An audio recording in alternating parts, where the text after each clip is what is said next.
खरा मालक कोण? एकदा शिवराम नावाचा एक गवळी आपली गाय घेऊन बाजारात निघाला.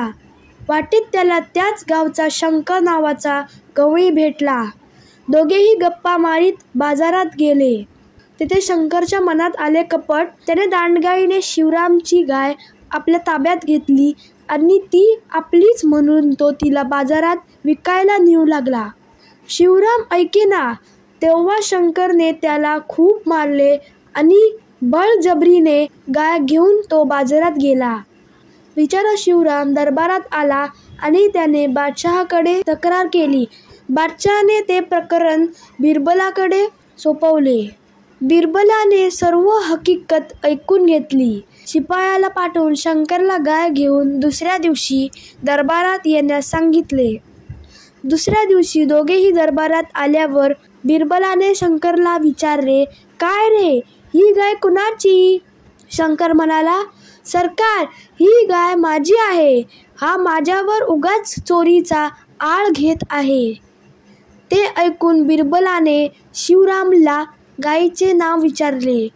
त्याने हरिणी असे तिचे नाव सांगितले. त्यावर बिरबल म्हणाला, तुम्ही आता 50 पावलं दूर जाऊन उभं राहा आणि दोघेही हरिणी म्हणून या गायीला हाक मारा. त्याप्रमाणे ते दोघे 50 पावले दूर गेले.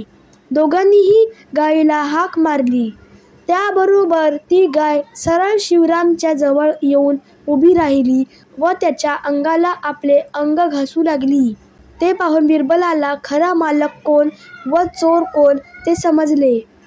तरी आणखी खात्री करण्याकरता तो त्यांना म्हणाला, आता तुम्ही दोघे पाठ फिरवून सरळ चालू लागा, एक उजव्या बाजूने आणि दुसरा डाव्या बाजूने.